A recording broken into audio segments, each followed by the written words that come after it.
E aí, turminha? Tudo bem com vocês? Vamos falar hoje de regra de 3 simples. Bom, antes mesmo da gente falar de regra de 3 simples, a gente tem que falar o seguinte, que todas as vezes que a gente for utilizar a regra de 3 simples, a gente tem que analisar as grandezas envolvidas. O que isso quer dizer, Lucinho? Bom, uma determinada grandeza pode fazer com que a outra aumente, ou um determinado valor possa também, ao aumentar, fazer com que a outra diminua. Por exemplo, se a sua mãe for fazer uma receita de bolo, e a receita diz que a cada 1 copo de leite, ela usa 1 copo de farinha de trigo. Se ela aumentar a quantidade de leite, eu quero fazer então um bolo maior, ela vai ter que proporcionalmente aumentar a quantidade de farinha, senão a receita vai desandar. É assim que a gente diz, né? Então, a gente tem que analisar, será que se eu aumentar uma quantidade de uma coisa, a outra vai aumentar ou diminuir? Então, quando uma quantidade de uma determinada grandeza aumenta e a outra também aumenta, dizemos que elas são grandezas diretamente proporcionais. Se uma determinada grandeza diminui e faz com que a outra aumente, a gente diz então que as grandezas são inversamente proporcionais. Vamos aos exemplos então. Trabalhando 4 horas por dia, Rui produz 300 pães caseiros. Nesse mesmo ritmo, quantos pães ele consegue produzir trabalhando 6 horas por dia?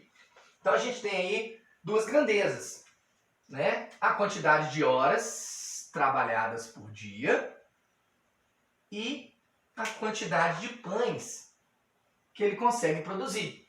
Isso poderia estar escrito aqui em quilogramas, por exemplo. Tá? Então a gente tem duas grandezas. Quando a gente tem apenas duas grandezas envolvidas, nós dizemos que é regra de 3 simples. Tá? Então eu tenho aqui o tempo trabalhado, né? E a quantidade de pães. Posso até colocar aqui o tempo em horas/dia.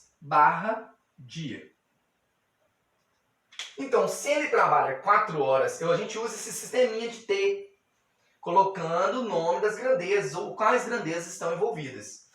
Então, 4 horas, você consegue produzir 300 pães.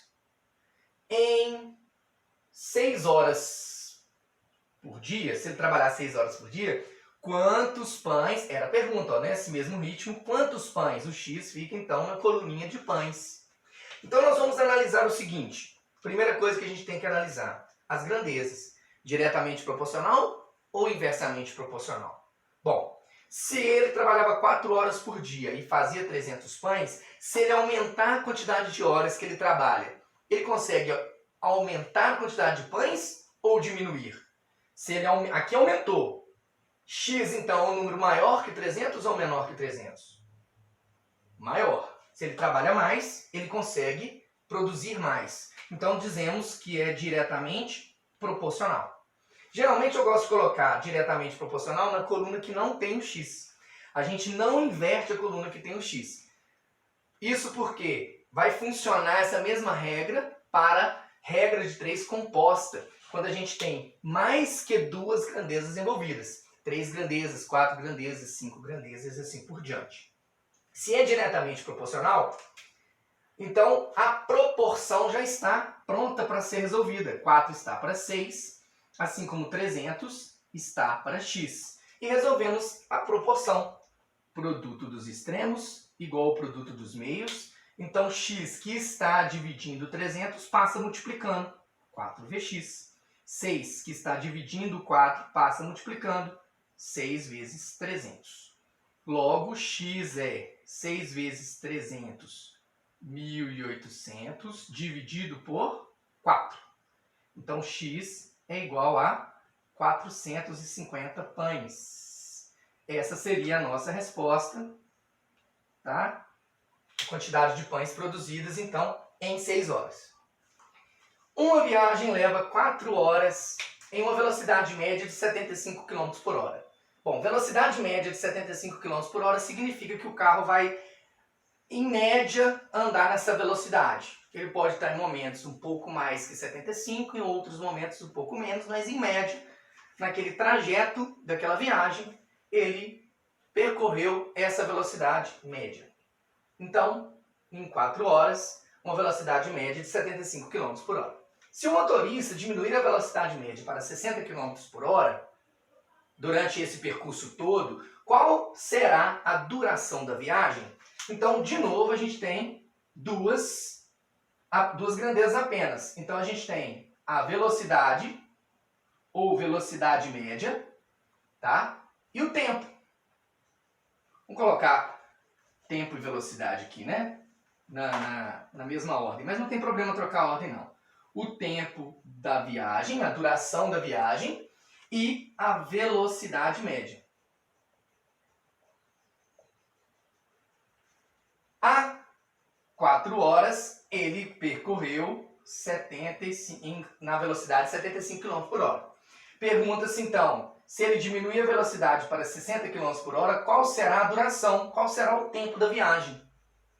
Aqui a gente tem que pensar o seguinte, o tempo de 4 horas a 75 km por hora, então a uma determinada velocidade eu levo 4 horas. Se eu diminuir a velocidade, eu levo mais tempo ou menos tempo? Então, se eu diminuo a velocidade, aqui diminuiu, o tempo aumenta ou diminui? Aumenta. Então, diminuímos velocidade, leva mais tempo para chegar no destino. Então, é inversamente proporcional. É diferente de diretamente proporcional. Nesse caso, viu que eu coloquei na coluna que não tem o x. Inversamente vem da palavra inverso. Significa que inverso é quando você tem uma fração, por exemplo, 7 terços. O inverso de 7 terços, 3 sétimos.